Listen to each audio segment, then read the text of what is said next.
Hey, welcome to another edition of Creative Current, the show where we talk about what's happening in the arts in downtown Los Angeles. And we're coming to you from the Arts District in downtown Los Angeles, just a couple of blocks from laARTstream that has provided the wine for us this evening. laARTstream at 1850 Industrial Street near Mill, where they have some really wonderful wines. In fact, this is a nice little Italian Pinot Noir. And I'm here with David Hollen. David, would you like some wine? I would like some. Thank you so much. There we go. A little Pinot Noir. About like that. Perfect. It's a great grape. So, welcome, David. Thank you so much. It's been hours since I've seen you last. We have been working hard together. We've been working hard together. We recently opened a show at a little community art gallery in the Arts District called the District Gallery. Ooh. And David, you, of course, are our first artist in our show. I am. Grand opening. And we were really happy to invite you to do that because we really like your work. Thank you so much. When I say we, I don't mean the royal we. I mean our nonprofit board really likes what you do, and you did a piece for us. You designed an installation piece for us. It's a very small gallery. It's a demonstration gallery for what we hope will be our community art center in a couple of years, just a few blocks away. And fantastic. Yeah, and we want to obviously showcasing local talent. Local talent. Hey, I'm in. Huge. You know. There's opening night at the gallery, which was lots of fun. It was. How many people? I think we had 100 people who came across the course of the night, and you get 30 people inside that space, and it's crowded. The gallery is at 744 East 3rd Street. It's just around the corner from Traction in the heart of the Arts District, right between Zip Fusion and the District Jason Cafe. Ha. There's Jason Ha, who donated the space to us. Thank you, Jason. Thank you so much, Jason. We actually have a deal with Jason where he writes off some of the space and we give him a tax credit. You're looking at the front of the piece And here. there's Tim Keating going that way and Eddie Reed going the other way. And oh my God, we know all these people. Oh, there's that guy. You're looking at the mouth of the piece as you can. It kind of invites you to come into it, definitely. Oh, that's the mouth. So that was the mouth, yeah. That's the doorway. That's the door. As you walk in, it kind of. Oh, and there's Alex Schaefer. Kind of, Alex Schaefer in the middle there, who's eating. Okay. Alex is going to be our next show at the gallery. He's a wonderful plein air artist, and he's now renowned as the Burning Bank artist. This is great. There's the wound. There's the wound. You can the see wound that itself. as with the gems as it comes across, and Lily and Jason, all those guys. Yeah. Yep. Oh, we have. Oh, there we go. Yes, You're inside the piece. Yes, I got partially digested by my beast here. Yeah. There you it kind of does something. It has. People kept saying they would like to have it over their bed, and I kept saying, no, you wouldn't. Who knows? Oh what wow! How did you shoot that? Where were you standing? You must there have held the camera above your head. There's I see the how fringe. that happens. And there's Beautiful that fringe. Yeah. And you So can see that structure that looks like a skeletal structure. It's so cool. I love this rhythm of the piece. piece. Yeah. It was very delicate. I mean, the way that the rope was put on, the 1/16 of an inch, one way or the direction, just changed the complete nature of it. I can't believe that nobody knocked into those suspension cords and that the whole thing didn't fall down and collapse on opening night. I'm glad that's happened. That didn't happen as well. Yes. So there we go. Oh, there it is. Beautiful piece. Tell us a little bit about the piece itself. Well, the piece is called Wounded Beast. There's a shot of it inside of the gallery. It's basically an ovoid shape with 5 ribs of steel that is skinned in a nautical rope that I happen to have. And so it's got this repeating rhythm of rope, big heavy rope that goes forms the skin of the piece. And in the next piece, the next one here, this is a picture from the end of it here. You can see basically the 5 steel rods in the overall form. Now this piece was custom designed specifically for this space too. Yeah, the thing that's really challenging, the thing that I love about this piece the most is that it's, as you see it here, it's kind of floating in space. It is floating, but it's actually attached to the ceiling by how many little pieces of fishing? 45 separate attachment points to it. So it's all sitting in a 3-point harness. And the so shape the whole of piece it is absolutely floating in space. And the shape of it is totally dependent on the suspension. Those rods, the metal rods, are not attached in any way. No, there's 5 separate pieces of metal that are connected only by the skin of the piece. Yeah, and that's one of the amazing things about it. Plus the fact that you can get inside of it. It's an amazing piece. But the point was is that I wanted a piece that would be specific to your gallery, and so it's like you're right. It is. It's only 13 feet wide by 26 feet long. The color I was going for was the color of Imagine jumping into the Los Angeles harbor, going down about 6 feet, and then looking up at the sun. Yeah. What color would that be?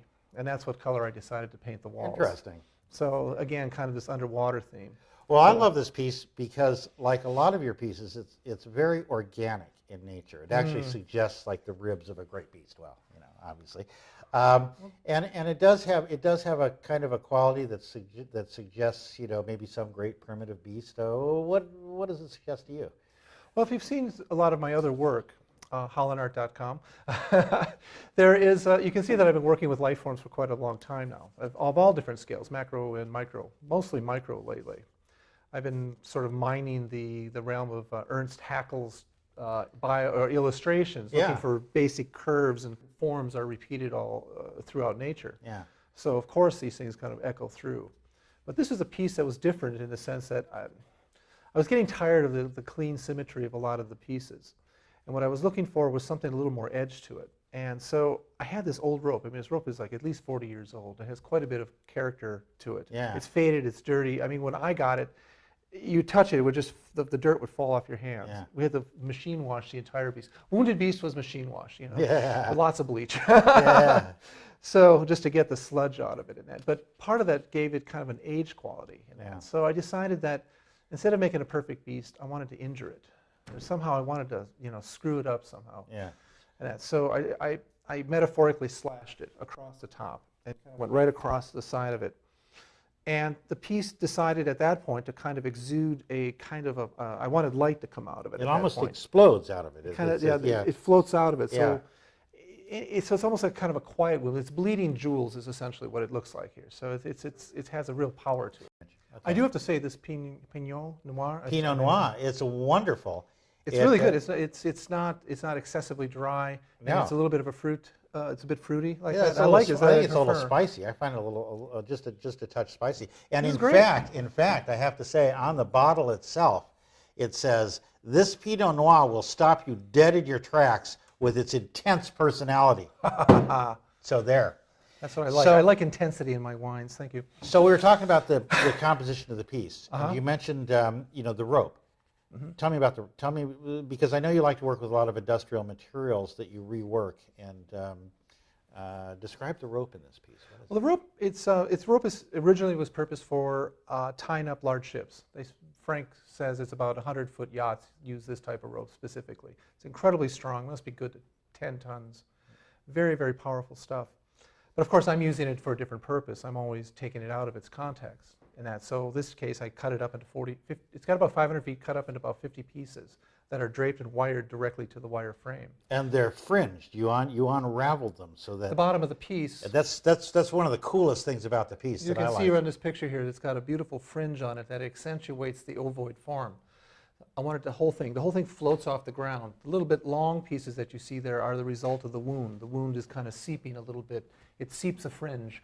It seeps light. Yes. You know? So it's a shaggy beast. But I've always considered the thing that's really interesting, that's new about this piece, is that there seems to be an emotion of sadness that seems to be sort of just around the piece. It's not like directly like maudlin in any sense, but there's a certain kind of tragedy to it that I didn't see until after I actually looked at it when it was completely done. It was kind of quiet in there before the opening. It was just like, man, this is kind of sad in a way. I mean, it's kind of ennoble sadness to it. So, but that's how I've been seeing it. Well, it's interesting. I mean, you know, particularly when you think about all the great beast films, there's always a moment when the beast is wounded and dying, and suddenly we have that great sympathy for it. Sure. And whether it's King Kong falling off the tower, or, you know, the moaning of the dying dinosaur. So yeah, it's interesting, and people look at that, and that's the first thing people say: is it a dragon? That's one thing. The dragon, a whale, a sea slug, all these different shapes. Actually, a sea slug would probably be the closest to an actual form like that. We were at the ocean yesterday, and we actually saw some big slugs, and it had the same ovoid shape. It was so beautiful. Interesting. Well, what led you to this shape? Well, that's part of the continuing exploration of the natural world, especially biological forms. The way that I'm really interested in the way that cells form, the way that certain structural elements inside of the bodies of animals and within our own bodies have certain reoccurring themes. A lot of it's been explored with like this Fibonacci sequence and all the sacred geometry and all that crap, you know. What I'm more interested in here is just like the forces of it. You know, what do you do when you fill a space up with a liquid, you know, with a membrane on it, and then you pack a whole bunch of them together? How do those edges all line up, and what kind of lines do you end up with? Interesting. And so, and express it in again like stainless steel cable, and always with a little cubes. I'm really working a lot. Yeah, with you know, I cubes. love the fact that you adapt basically industrial materials and repurpose them in a way that they become organic. And that's one of the things that I find most intriguing about some of your work. Oh yeah, This one piece. here, I now this love one's this called piece. anima. This is Yeah. anima is based upon the idea of a creature taking a breath. Yeah. There's a very intense rope grid in there that is pulled off of the ground. This is the roof. It has a shell of wires on the top that pulls the rope up out of the grib and expands it up. Yeah, this is a totally cool piece. There it is, how it comes out of the Yeah. ground. It pulls it from a kind of an insubstantial threads through the frame and into rope then. So this was a piece that relates very strongly to the one I just did. In other words, Yeah, in the sense of an animal entity. It does. It is the sense of a slouching beast. And you can see here, gives you a sense of how the ropes are. Again, I'm not hiding anything. I show what the rope is, how it's. There's no tricks. I don't ever pull any tricks with this.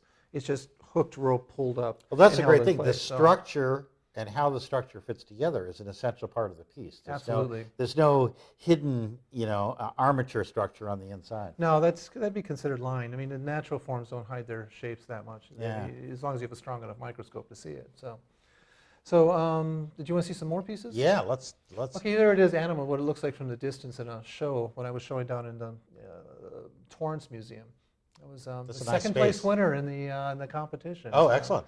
So, it's a beautiful space down there. This is a show at the Burt Green Gallery. Oh, that piece in the background, the clouds, is an interesting piece too. The cloud twister piece. Cloud twister, yeah, because it's both. It both sort of like has a kind of DNA quality to it, the way it's structured, and spiraled together, and yet it's about a larger macro environment with the clouds. Exactly. Each one of them there's 54 clouds. Each one's got they're stylized from Chinese clouds, and they're all following each other. And if you follow it, they're all spiraling in on a helix straight down into the ground. So another dark piece, It's a Chinese cloud. You mean Chinese cloud, adapted highly from Chinese paintings, pictorial art? Yeah. That's interesting. So you always have lots of spirals in the clouds in that. So the piece next to it is another house that I did. I was working with really intense grids for a while. Oh, yeah. And I always considered my house pieces to be my self-portraits. This is what it looks like. So it's all. The idea was imagine an infinite grid of lines intersecting at this point, and at every intersection point formed an irritation point in this flowing energy thing, and it kind of excreted all this kind of sharp edges and points in that. And then that particular solidification of all this flowing energy then becomes the house that you create with your own consciousness. This was very much taken from Trungpa Rinpoche's book, Cutting Through Spiritual Materialism, and that. So when he talked about the mad monkey locked inside of a house of his own construction going insane, that's his metaphor for human consciousness, normal everyday consciousness. The hallucinating monkey in the house. We're talking about a Buddhist, a Tibetan Buddhist. Buddhist, he did one of the smartest guys out there of all time. It really gets to the heart of the roots of our suffering, and a lot of my work likes to talk about that a little It's amazing that he's Tibetan and not French.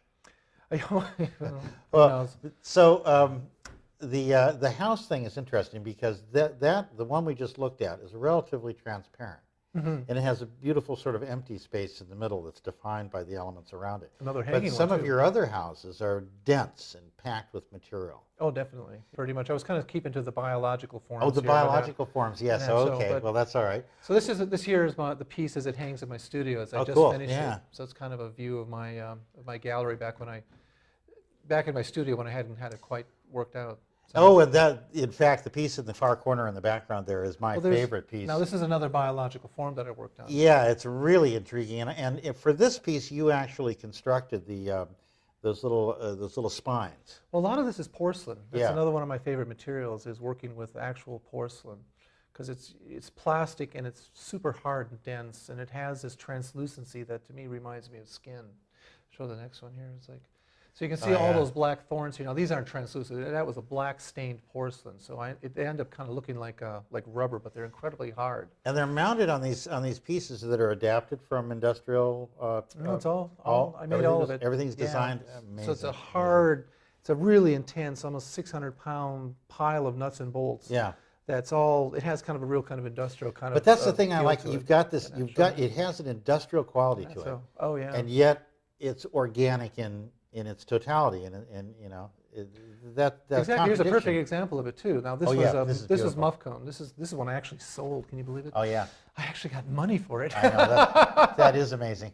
This is again porcelain. Now there are hundreds, about 500 thorns, maybe about this long and all curved slightly, all floating off on the ends of stainless steel wires. None of them are touching. These pieces are translucent, or are they? You can see through this. Yes. This is amazing. Amazing. Here's another one. This is a current. I just finished these pieces. This is called Dipole.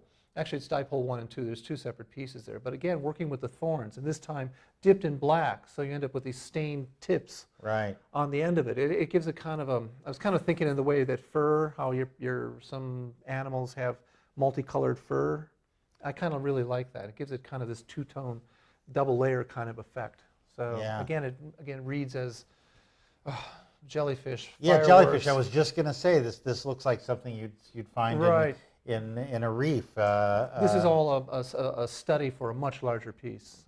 We're currently in the process of doing about 1,500 to 2,000 of those thorns. Holy smoke! So we're going to be firing ceramics here. Where are you going to display this piece? Well, I think I've actually got somebody to buy this one. So, and if not, it's going to get displayed wherever I have my next gallery show, which is the whole thing that I'm working towards here, is to get the big gallery show. We have to do another show? Well, not yet. It hasn't been lined up. Yeah, no, I want to. You always got to be shown. Show or die, right? Yeah. Well, of course, and we're hoping that another show will emerge from the show that you're doing currently. And of course, when we have our 5,000 square feet of space, then there'll be a lot more room. It'd be nice. Yeah, 5 would be about right for what I have in mind. You could do a really big beast. This is no slouch. This one's 14 feet. Yeah, I know. Well, we're gonna get as many people inside it as possible with a flash mob photography thing. I know. Frank has got something set up here. I can't wait to see what this is. So we'll find out what that's all about. See, this to me looks like diatoms. This is where, exactly. This is where I started really going microscopic. This is a show that I did in West Hollywood, where I decided for the very first time hanging them, just floating them off of with fishing line in space. And I kind of went.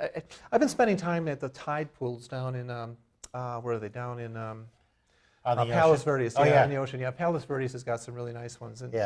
And I was noticing in these deep trenches, all this life form. You know, you got the anemones, you got the starfish, you got all these creatures, and they're so beautifully arranged in these little like rock.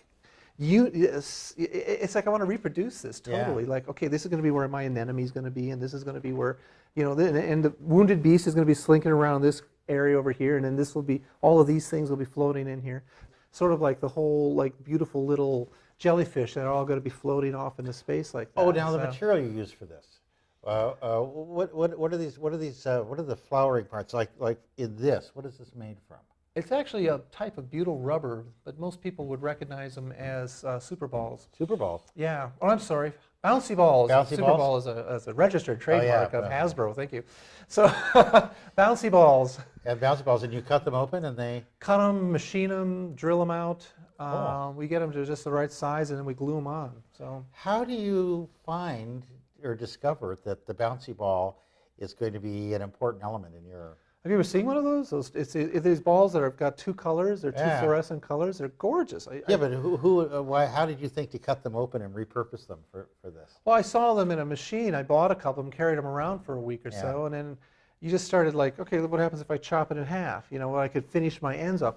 You can see that a lot of my work has got a lot of geometries going on here, but I have to resolve these ends. Yeah. So the cables and the cube form my basic underlying structure, but then there's always some kind of decorative element. I don't want to say decorative, it's a critical part of it, but it's like they need to be finished somehow. So it's either the porcelain thorns, or in this case, I can create a skin using this butyl rubber, the rounded surface. I wouldn't say these pieces are pretty, because I hate that word. Yeah, it's got bad connotation. But they have the same organic qualities as a living plant. And Is a flower decorative? I mean, is the structure of a flower decorative? I mean, that's the point. know. Is that when you explore and examine it, you find all these elegant shapes, and they probably are elegant simply because they're already natural, and we have an affinity for that stuff. Do you cut up a lot of stuff? I do, actually. I'm always looking for stuff.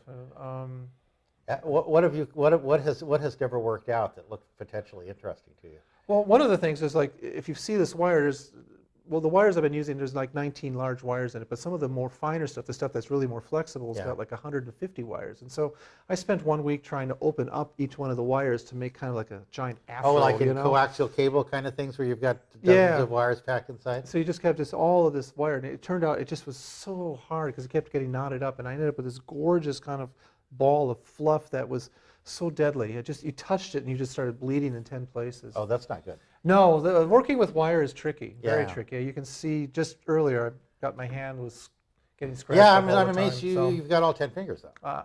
I'm very careful. Safety first in my studio. Art can be dangerous. It is. I wear my goggles and I wear my gloves and that. So, yeah, this is a detail. You can see. Well, here's a great example. You can see the internal geometry of a piece. This is an expanded. No, this is what is this? This is a hourglass tetrahedron. It's 2 tetrahedrons that flip, that turn across that one center cube that you can see on the right there. And again, I'm just amazed how well you've adapted industrial materials to an organic design, and it works just perfectly. It's just amazing.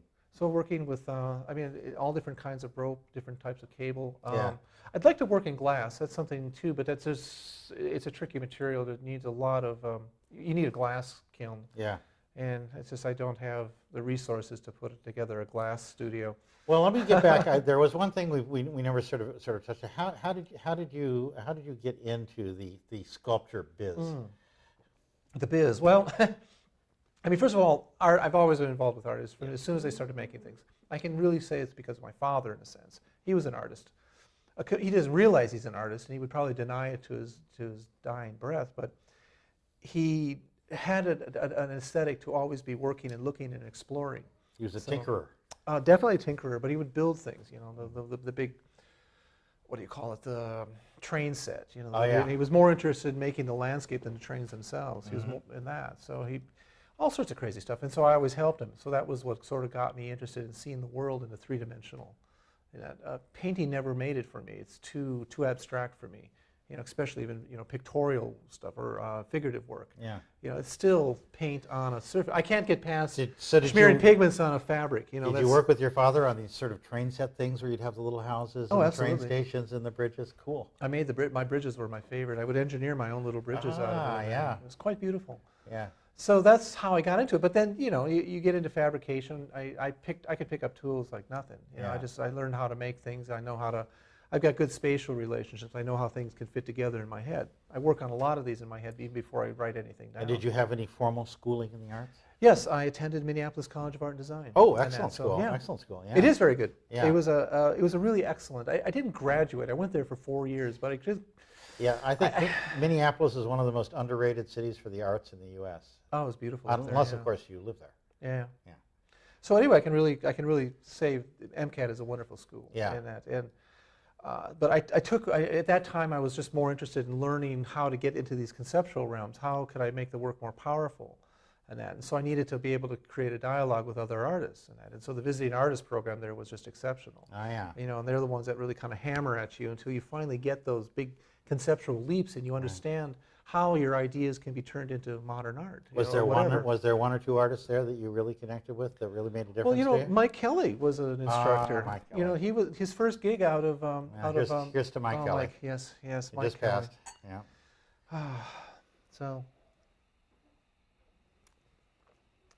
But his first gig out of graduate school was teaching at MCAT. Oh, cool. So we had him for performance art class. Oh, excellent. So he was good. He was a really good teacher, and we lost a lot when we lost him. So he's a very interesting guy. Very challenging work. But it was there when I realized that this is what I have to do. But I didn't believe it when I got out of school. I was really kind of pissed off. Art school tends to make people get pissed off sometimes. Yeah. I'm not sure why, but you realize it's sort of like you're teaching some. It's like the old Zen phrase. It's like you're selling water down by the river, you know, kind of. It's like, why Right. would you sell something that's free? You Yeah. know? So Well, that's the worst thing you can hear when somebody walks into a gallery is it looks like that guy just got out of art school. oh, You know, it's yeah. like, well, Yeah. I mean, God, I mean, how many art students, graduates, are released into the wild here every spring? yeah. Like 200 maybe? I or- know, and it is a struggle for Every year, for another group, another graduates group. of art students Oh. to internalize what they learn and yet get away from that sort of the phony art school aesthetic that I think that's hard to define. I don't want to denigrate it. No, like that, I don't 'cause want to it took me denigrate a long it either time to understand it. because the tools and the skills that you learn in art school are invaluable. Oh, They're yeah. absolutely essential. But there tends to be, you know, a graduate student look to some work, and I Yeah. can't define it. You know, I don't It's know like a what lot it is. of really excellent ideas that need to be finished. That's what a lot of it looks like. It's like, oh, if you just had more skill or you just had the money, the resources to finish it in this way, it'd be a fantastic piece. Maybe but that's it. in other words, you're like halfway there, you know. But I think that, yeah, I think you know. that's probably it. You've almost got it, and that's a look that, and it's an indefinable quality, but you can recognize it when it's there. exactly. Oh, you Yeah. can see there's that certain spark that the pieces have in that, and so. But it's like I said, I learned what I wanted to learn from it, and it wasn't until another 15, 20 years after that that I really realized that, you know, the only thing I'm really good at is making art. You know, I had all these other jobs, you know, these other crazy jobs where it was like about 6 months into it where I start getting this like weird sinking feeling inside. It's like, oh, fuck, this is not it, you know? Yeah. And so I would just, I would always end up having to quit or I'd arrange somehow to get fired or whatever, you know, or I would, Well, it you would just end. So. you like many of the most successful artists that I know are people who can't not do art. Yeah, I would do it if I didn't have a great studio. But now it's like I finally marshaled the forces. I took the talent. I got all what I know now, and I'm all finally pushing as hard as I can to actually produce a body of work in that. So, and I'm at a stage right now where I'm just starting to get noticed. So It's this is about the beginning it's of about something. time. I'm feeling I'm at. It's about time, which is why we wanted to have your show. I'm We're the so end. happy. I'm done with the. I'm done with the beginning, and I'm at the beginning of the middle. So I guess. And, maybe I'd and, say and, that, yeah. and in fact, that ties into the fact that we're at the beginning of the end of this Of half this, hour. oh, are of we? this This has half been hour. fun. Yes. So this has been great. This has been very entertaining. It's very interesting. And we really only scratched the surface of some things. Oh, of course. Yeah. But you know, I'm sure we'll do it again. So thank you very much. And see you, folks.